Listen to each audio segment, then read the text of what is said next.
A'udzubillahi minasyaitonirrajim. Bismillahirrohmanirrohim.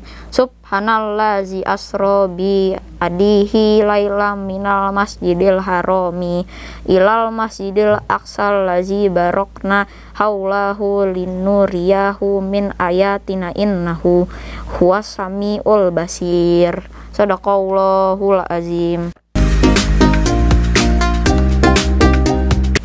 Halo Sobat Glory, welcome back in Pram Talk. Perkenalkan, aku Revan.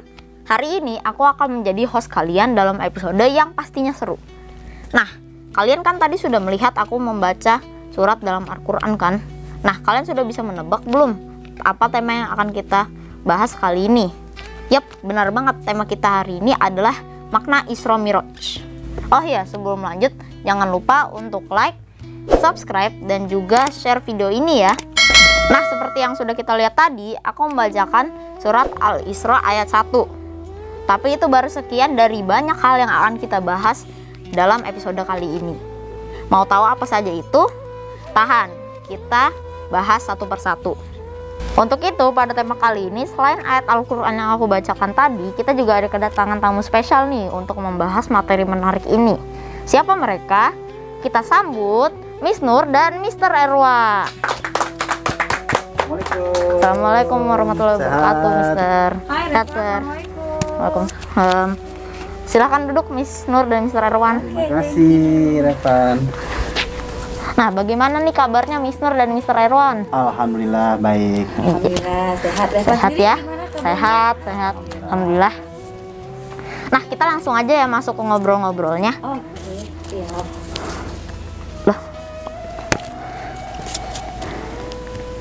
Nah, pertama nih aku pengen nanya nih ke Miss Nur. Miss Nur, apa sih sebetulnya Isra Miraj itu? Isra Miraj itu adalah satu peristiwa yang sangat penting dan sangat bersejarah dalam Islam ya. Jadi kita punya 12 bulan nih. Dalam 12 bulan itu ada satu bulan ya, di mana satu bulan ini adalah bulan peristiwa yang terpenting, yaitu peristiwa Isra Miraj. Apa itu Isra Miraj? Isra Miraj itu adalah perjalanan agung daripada baginda Rasulullah SAW. Dari mana perjalanannya? Dari Masjidil Haram menuju ke Masjidil Aqsa dan menuju langit ke-7 Sidratul Muntaha untuk bertemu dengan Allah. Nah, pada saat beliau bertemu dengan Allah itulah Nabi Muhammad mendapatkan perintah sholat. Oh, begitu ya, Miss Nur ya? Ya, sekarang pengen gantian nih ke Mr. Erwan. Silahkan. Nah, Mr. Erwan, apa sih yang menjadi latar belakang peristiwa tersebut? Baik, yang melatar belakangi adanya Isra Miraj, penghiburan dari Allah kepada Nabi Muhammad. Ketika itu ada namanya tahun Amul Huzn, yaitu tahun kesedihan bagi Nabi Muhammad. Kenapa disebut dengan tahun kesedihan? Karena Nabi ditinggal oleh pamannya yang bernama Abu Thalib, yaitu meninggal dunia. Kemudian disusul oleh istrinya yang setia, yaitu Siti Khadijah, meninggal juga. Akhirnya Allah memberikan penghiburan kepada Nabi Muhammad untuk melakukan perjalanan dari Masjidil Haram di Mekkah ke Masjidil Aqsa di Palestina, lalu ke langit ke-7. Nah, disitulah Nabi mendapatkan perintah salat. Jadi begitu ya, Mr. Ya, Erwan ya. betul. Benar. Nah, sekarang aku pengen balik lagi nih ke Miss Nur nih. Nah, Miss Nur, sebenarnya kapan sih itu peristiwanya terjadi?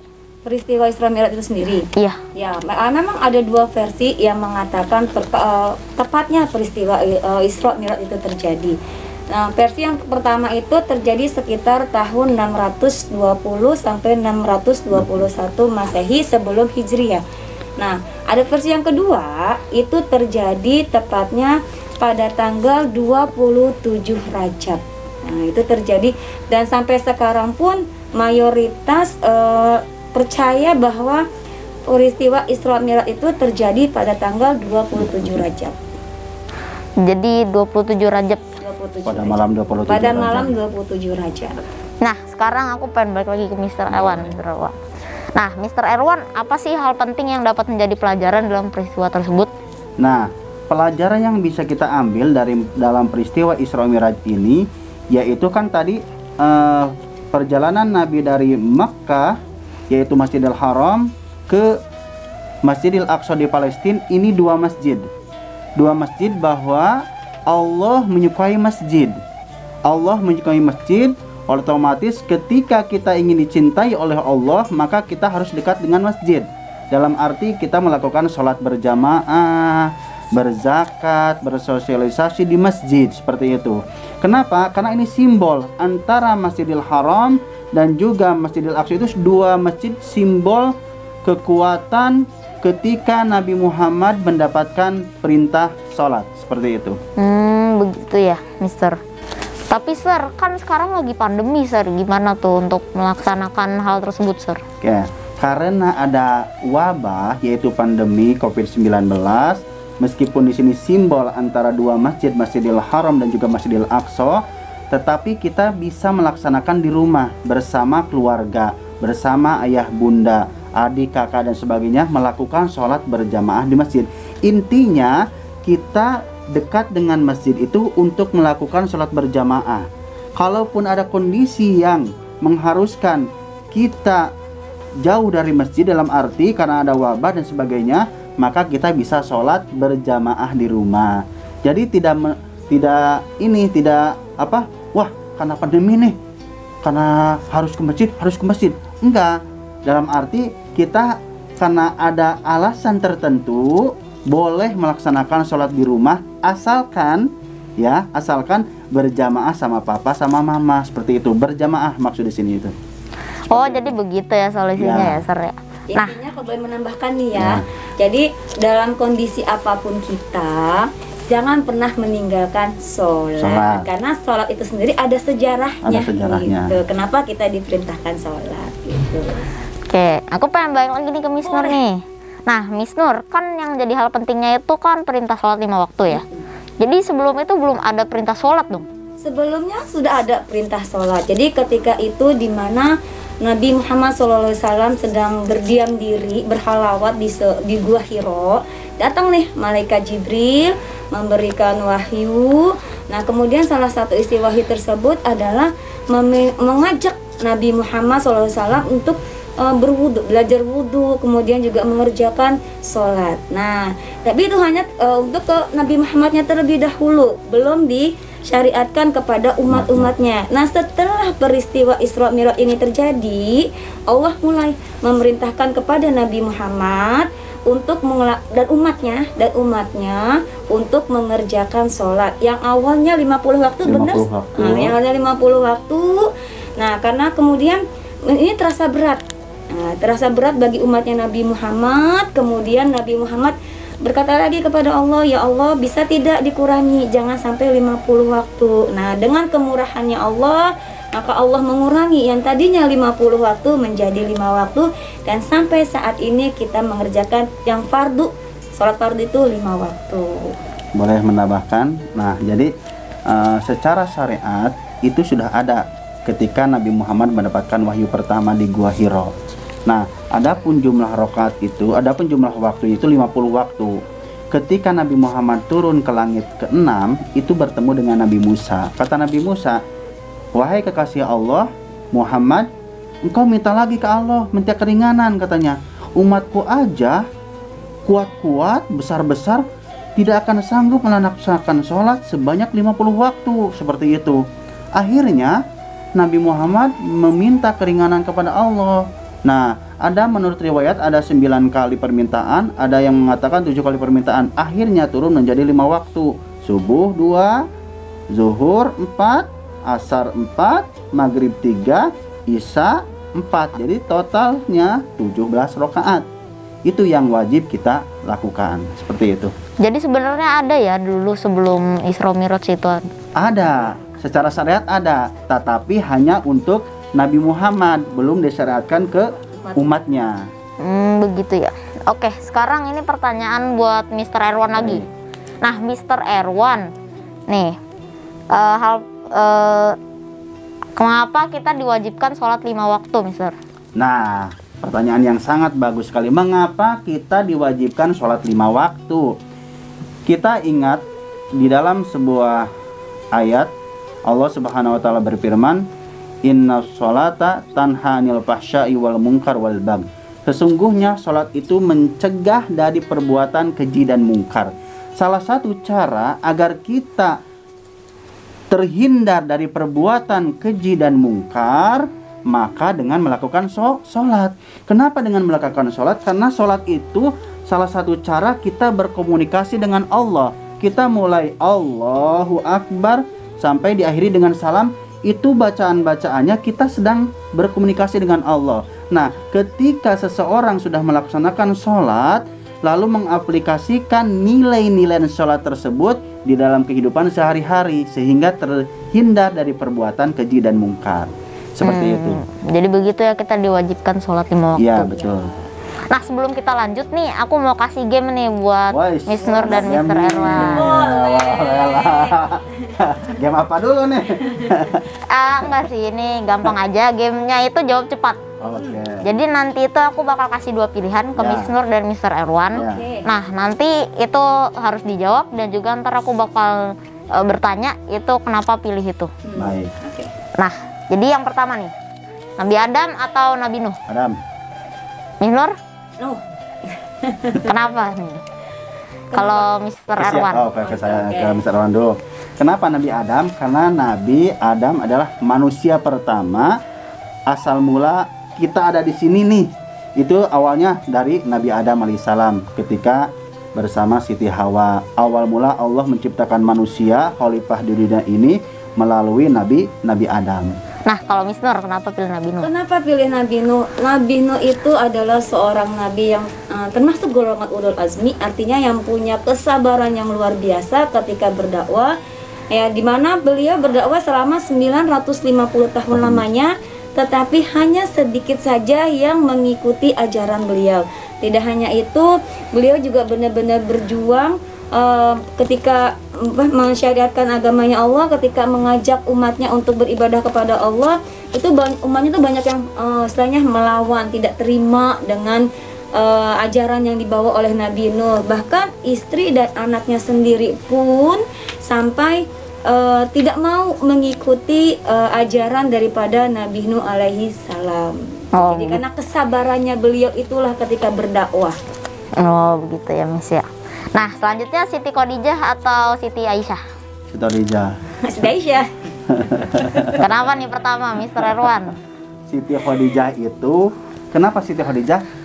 Karena orang yang pertama mengakui dan mempercayai ketika Nabi Muhammad mendapatkan wahyu, itu Siti Khadijah.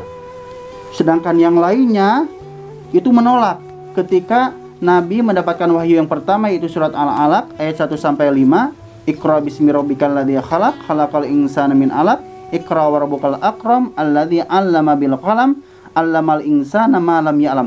Ketika itu banyak orang yang menentang, wah Nabi pembohong, Nabi pendusta dan sebagainya. Tetapi hanya istri Nabi, yaitu Siti Khadijah, yang pertama mempercayai kebenaran Nabi Muhammad SAW. Oleh karena itu Allah menjanjikan kepada Siti Khadijah masuk surga dan nanti akan dibangunkan rumah di dalam surga, seperti itu. Nah, selanjutnya buat Miss Nur kenapa? Siti Aisyah dia adalah yang mensupport dakwah daripada Nabi Muhammad SAW dan termasuk istri yang disayang oleh Nabi Muhammad SAW dan mendapatkan panggilan khusus sebagai Humairah dari Nabi Muhammad SAW. Adalah panggilan kesayangan. Tahu nggak apanya Humairah? Apa tuh? Apa waktu yang merah? Gadis yang pemerah-merahan. Kemerah-merahan. Karena Nabi Muhammad selalu memuji, dalam arti menyayangi Siti Aisyah dengan tulus, tidak pernah membandingkan dengan istri-istri lainnya. Seperti itu. Begitu. Oke, selanjutnya Abu Bakar atau Umar? Umar. Abu Bakar. Pertama nih dari yang menarik dulu nih, Miss Nur. Miss Nur, Umar karena Umar itu pemberani. Yang awal kisah, Umar itu adalah salah satu dari Bani Adi, bukan gitu? Ya, Ustaz, ya. Dari Bani Adi itu adalah orang yang yang menantang, yang nggak suka dengan apa yang diajarkan oleh Nabi Muhammad. Paling nggak terima deh. Ya, kalau ada orang yang mengikuti ajaran Nabi Muhammad, tidak sungkan-sungkan bagi dia untuk melukai orang tersebut. Nah, kemudian tiba-tiba itu karena hidayah dari Allah, ya Umar jadi yang 180 derajat berbalik. Yang tadinya memusuhi Islam, yang tadinya menentang ajaran Muhammad, itu menjadi pendukung yang setia kepada Nabi Muhammad. Bahkan dengan secara terang-terangan bagi siapa yang berani mengganggu Nabi Muhammad, Umar bin Khattab lah orang yang pertama kali maju. Dan Umar bin Khattab juga lah orang yang pertama kali membuat kalender Hijriyah. Nah, dan Umar bin Khattab juga banyak sekali melakukan istilahnya gebrakan-gebrakan dalam membuat kekhalifahan lebih maju lagi. Apa sih yang membuat Umar bin Khattab itu bisa mencintai Rasulullah, bisa mendukung Rasulullah sepenuh hatinya? Karena jadi saat itu ketika awalnya ketika Umar memusuhi Islam, ketika Umar memusuhi Nabi Muhammad, datang nih, "Hei Umar, engkau memusuhi Muhammad, engkau memusuhi Islam. Apa engkau tidak tahu adikmu sendiri saja sudah mengikuti ajaran Nabi Muhammad? Apa yang kau lakukan ketika engkau mengetahui adikmu itu masuk Islam, mengikuti ajaran Muhammad?" Nah, seketika itu Umar, walaupun itu adiknya, dia tetap akan memberikan punishment, tetap akan memberikan sebuah hukuman karena ketidaksukaannya terhadap Islam. Lalu Umar ini pun bergegas datang ke rumah adiknya. Nah, dan kebetulan saat itu adiknya beserta suaminya sedang belajar agama, sedang belajar mengaji. Nah, datang Umar, adiknya ini kaget loh, takut karena dia tahu Umar ini tidak pandang bulu ketika dia harus memberikan sebuah teguran, ketika dia harus memberikan sebuah hukuman atau punishment. Nah, kemudian apa yang kau baca wahai Fatimah? Kemudian dengan tangan gemetar Fatimah memberikan mushaf yang sedang dibaca. Seketika itu Umar pun membacanya, bergetarlah hatinya dan mulai mengakui bahwa apa yang dibawa oleh Nabi Muhammad, apa yang diajarkan oleh Nabi Muhammad itu benar adanya. Dan sejak saat itu Umar dengan segala keberaniannya, dengan segala kepintarannya, dengan segala dukungannya, benar-benar mensupport Nabi Muhammad SAW dalam berdakwah.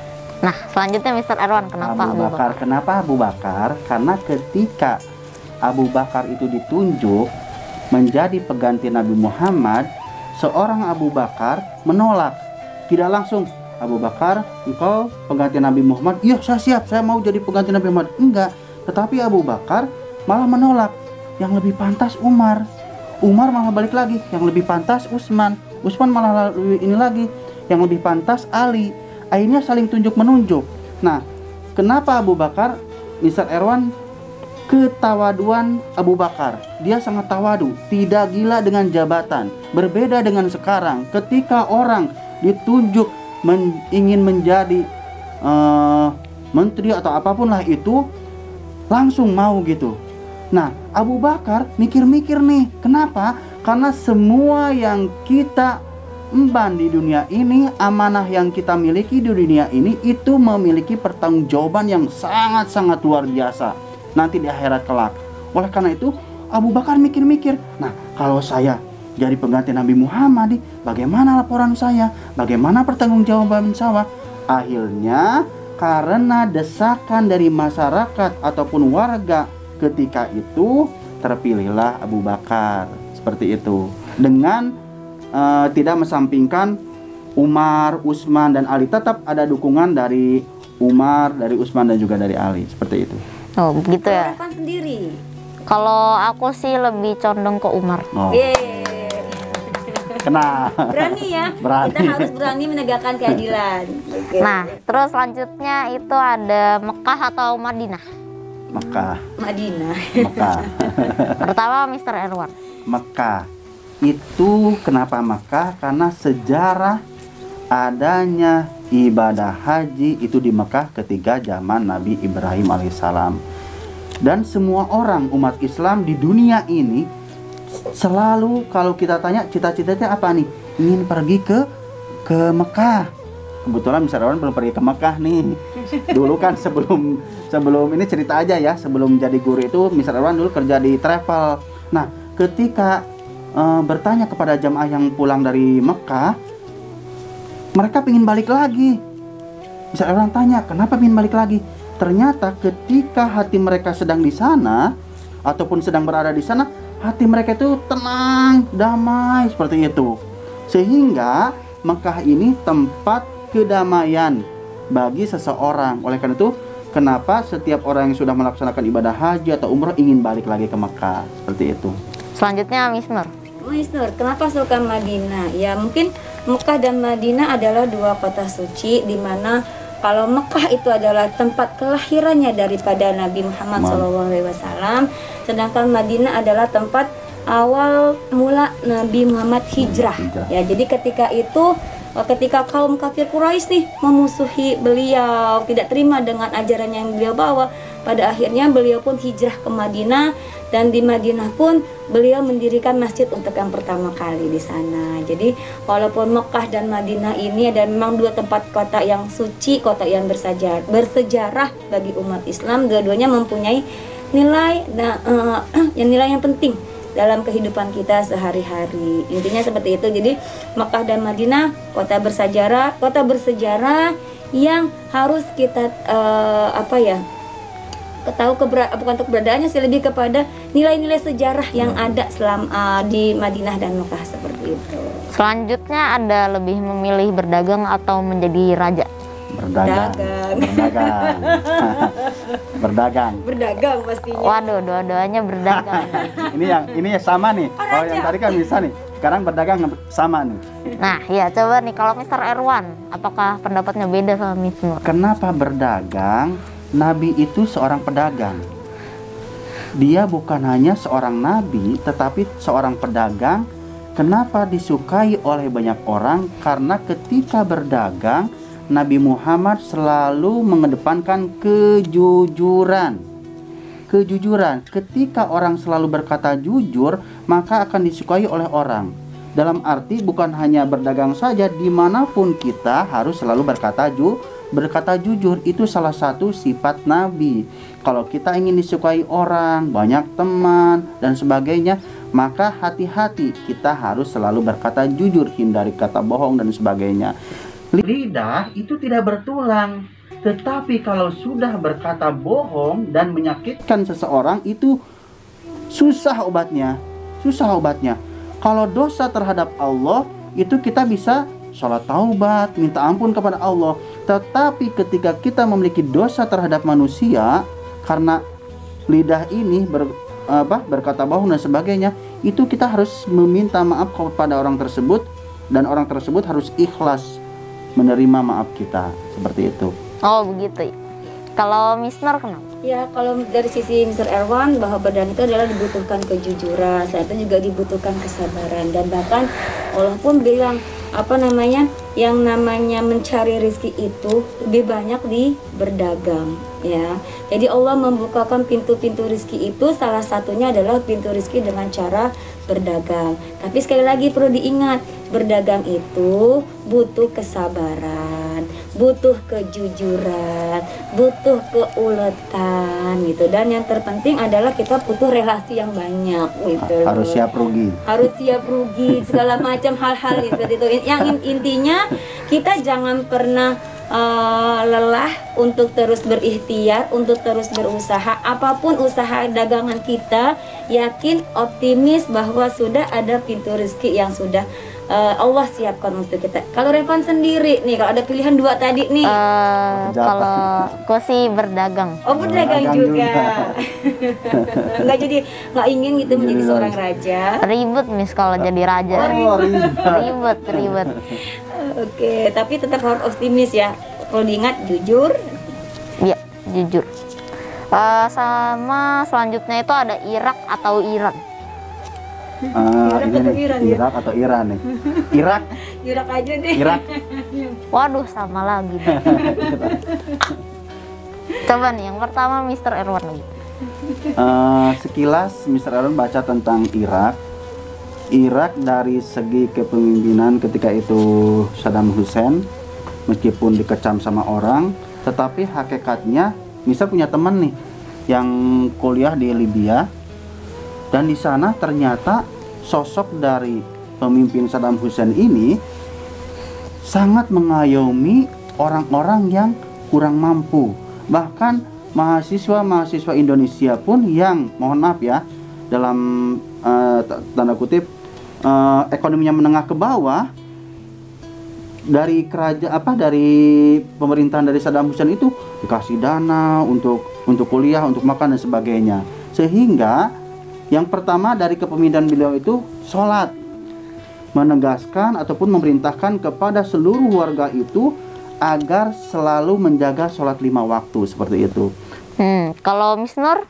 Kalau menurut Mister ya, karena Irak juga ada beberapa kelahiran Nabi di kata Irak ya. Jadi mungkin negara Irak itu sendiri pun punya sejarah gitu. Mungkin banyak dari kita yang tahunya oh Nabi itu asalnya dari Mekah, dari Madinah. Nah ternyata kan tidak. Ada juga beberapa Nabi yang memang lahir di negara Irak seperti itu. Dan makanya setelah kelahiran Nabi itu pun Islam itu tersebar luas, tidak hanya Islam di Makkah dan Madinah, tapi juga ke berbagai negara lainnya seperti itu.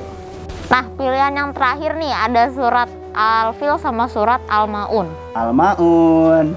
Al-Fil. Kalau pertama nih Mr. Erwan. Nah, kenapa Mr. Erwan memilih surat Al-Maun?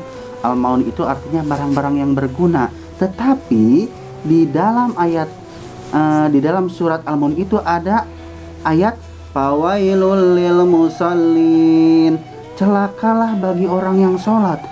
Timbul pertanyaan, kenapa yang sholat bisa celaka? Ternyata alladzina hum an sholatihim sahun, yang sholatnya itu lalai ketika Allahu Akbar, ingat utang, ingat belum mengerjakan PR, ingat jemuran, ingat pakaian belum disetrika, hingga ketika sholat bukannya mengingat Allah, tapi malah mengingat dunia.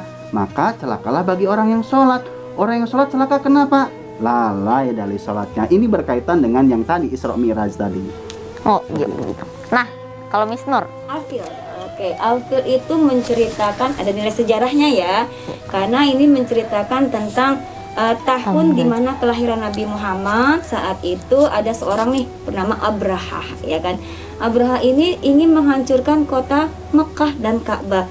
Karena kita tahu Mekah dan Ka'bah ini adalah kota suci yang dilindungi oleh Allah. Tapi Abraha dengan kesombongannya berkata bahwa kita bisa menghancurkan Mekah dan Ka'bah. Nah, sehingga mereka pun berangkat dengan pasukan pasukan gajah ingin menghancurkan Mekah dan Ka'bah.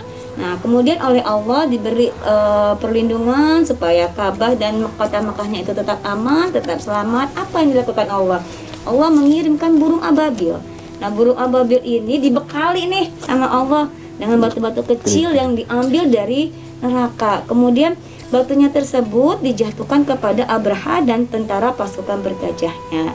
Ya, sehingga mereka semua pun binasa, bahkan sampai Allah mengibaratkan seperti daun-daun yang dimakan ulat, artinya tubuh-tubuh mereka tuh banyak yang bolong-bolong. Nah, dari sejarah ini dapat kita ambil hikmahnya bahwa azab Allah itu nyata, balasan Allah itu ada bagi orang-orang yang melanggar perintah Allah, ya.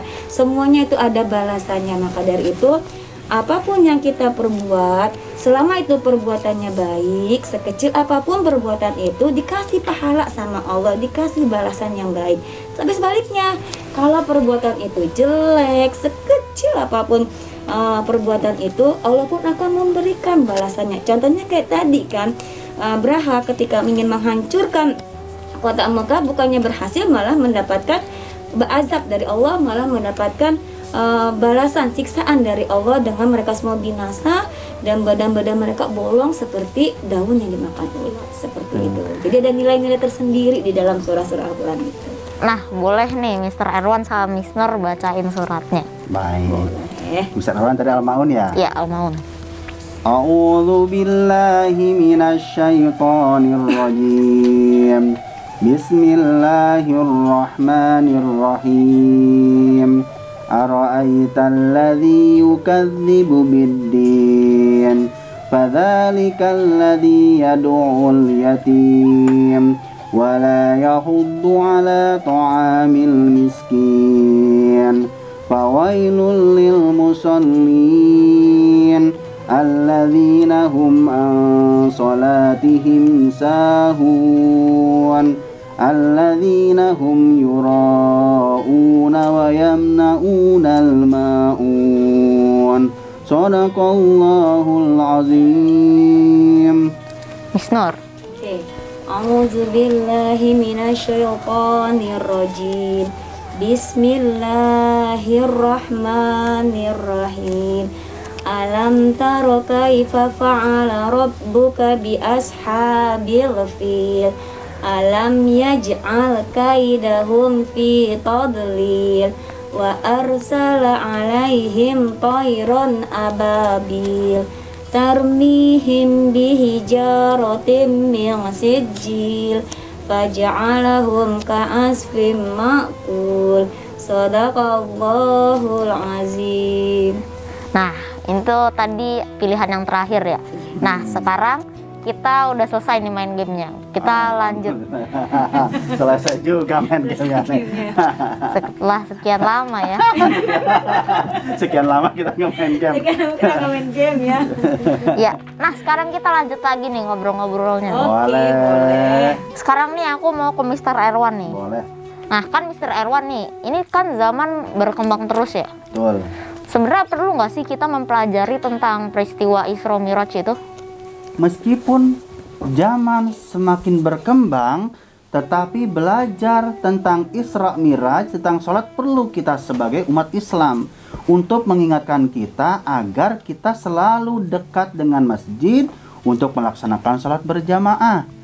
Nah, Islam itu tidak menyusahkan kita. Contoh, kalau kita mau pergi ke Surabaya, takutnya sholatnya ketinggalan nih, boleh dikosor. Sholat asar dilakukan di zuhur 2 rakaat, boleh. Ketika kita sedang sakit nih, tidak mampu untuk melaksanakan sholat dengan berdiri, boleh sambil duduk. Ketika sambil duduk tidak bisa, boleh sambil berbaring. Sambil berbaring tidak bisa, boleh sambil dengan isyarat. Isyaratnya seperti apa?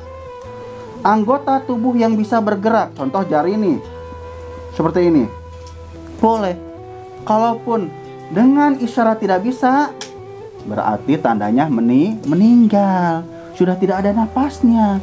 Dan amalan yang pertama yang akan ditanyakan oleh malaikat munkar dan nakir di alam kubur nanti adalah tentang sholat. Erwan, kamu suka sholat apa tidak? Nanti di alam kubur seperti itu. Kalau misalnya orang sudah meninggal nih. Nah, oleh karena itu, maka pesan Mr. Erwan, mari sama-sama kita menjaga sholat 5 waktu. Syukur-syukur kita bisa menjaga sholat sunnah juga, seperti sholat duha, sholat tahajud. Nah, sekarang sholat wajib aja dulu deh, untuk bisa menjaga sholat itu. Nah, selanjutnya nih, poin berikutnya nih Miss Nur. Seperti apa sih cara yang bisa dilakukan untuk menjaga nilai-nilai dalam peristiwa Isra Miraj? Menjaga nilai-nilai dari peristiwa Isra Miraj. Seperti yang sudah dikatakan Mr. Erwan tadi, Isra Miraj itu adalah tentang perintah sholat. Artinya memang kita sebagai seorang muslim harus menjaga sholat kita kapanpun dan dimanapun. Ya, Islam itu memudahkan. Jika memang, kalau tadi Mr. Erwan menjelaskan tentang qasar, jama' taqdim atau jama' takhir. Nah, kembali lagi ke fisik kita, ke kondisi kita, ya. Walaupun kita dalam keadaan sakit, kita tidak boleh meninggalkan yang namanya sholat, ya. Kalau kita sholat berdiri, nggak sanggup duduk, tiduran. Jadi intinya, apapun kondisi kita tetap harus menjalankan yang namanya sholat fardu atau sholat wajib. Kenapa? Karena sholat adalah ibadah pertama kali yang dihisab oleh Allah Subhanahu wa Ta'ala. Dan sholat juga lah yang menolong kita kelak di akhirat nanti. Seperti itu, Revan. Maka jagalah sholat kita. Kalau kita bisa menjaga sholat, maka Allah pun akan menjaga kita. Hidup kita pun akan jauh lebih tenang dengan kita beribadah kepada Allah, dengan selalu mendekatkan diri kepada Allah dengan sholat. Jadi begitu ya. Nah, sekarang pertanyaan terakhir nih buat Miss Nur sama Mr. Erwan. Mr. Erwan dulu ya yang jawab ya. Nah, jadi apa harapannya nih untuk Isra Miraj itu tak hanya diperingati aja, tapi juga diterapkan dalam kehidupan sehari-hari. Nah, kita sebagai umat Muslim bukan hanya memperingati Isra Miraj itu apa, tetapi yang paling penting kita bisa mengaplikasikan nilai-nilai yang ada dalam Isra Miraj. Contohnya menjaga sholat 5 waktu. Ajak mama papa, biasanya papa mama suka menyuruh ke anaknya, "Nak, udah sholat belum?" Sedangkan mama papanya belum sholat. Nah, alangkah baiknya, karena apa? Karena setiap anak itu melihat contoh di lingkungannya, contoh yang terdekat di sekitarnya. Kalau mama papahnya mengajak anaknya untuk sholat, maka nanti sudah besar akan terbiasa sholat. Namun ketika mamahnya, contoh, atau papahnya, "Nak, sholat dulu," papa mamahnya malah nonton sinetron dan sebagainya, nonton gosip dan sebagainya. Si anak nanti dia sholat tapi terpaksa kenapa? Karena takut kepada mama papa. Nah, pesan Mr. Erwan, dengan adanya peringatan Isra Miraj ini, kita bisa menjaga sholat 5 waktu, apapun dimanapun. Sakit pun kita melaksanakan. Ketika kita tidak bisa berwudu, boleh semetayamum. Intinya selalu dekat dengan sholat, seperti itu. Nah, kalau Miss Nur, Coba diulangi, Van, tadi pertanyaan seperti apa? apa nih harapannya agar Isra Miraj itu bukan hanya untuk diperingati, tapi juga untuk diterapkan di kehidupan sehari-hari? Harapan Miss Nur, mari sama-sama kita membiasakan diri untuk bertanggung jawab dengan yang namanya sholat.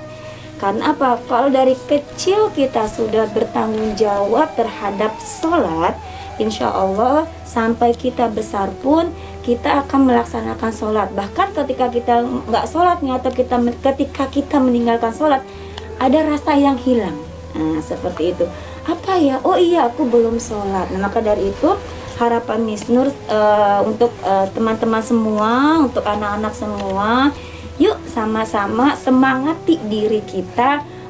Ayo sama-sama kita tanggung jawab, ayo sama-sama kita jalankan yang perintah Allah yang pertama itu sholat, ya, seperti itu. Jadi istilahnya gini, Allahumma paksain, kita harus memaksakan diri kita untuk rajin beribadah, untuk dekat kepada Allah dengan sholat, seperti itu. Bisa, Revat?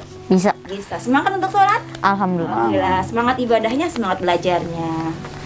Nah, jadi kesimpulan kita pada hari ini itu adalah kita harus terus beribadah karena Allah Subhanahu wa Ta'ala sudah mempermudah kita dari yang tadinya sholat itu 50 waktu sampai akhirnya menjadi 5 waktu saja. Di situ kita harus bersyukur dan kita harus terus beribadah dan terus bersyahadat. Makasih. Nah, Sobat Glory, begitulah percakapan kami untuk Prime Talk episode kali ini bersama guru-guru agama di Sekolah Global Mandiri. Semoga bisa memberi inspirasi bagi kalian untuk memperingati Hari Isra Miraj dan terus berprestasi dalam pandemik ini ya. Sekali lagi aku mengingatkan kalian untuk like video kali ini dan jangan lupa komen di bawah serta subscribe-nya dan juga share video ini ke teman-teman kalian. Aku Revan dan sampai jumpa di episode Prime Talk selanjutnya. Assalamualaikum warahmatullahi wabarakatuh. Dadah.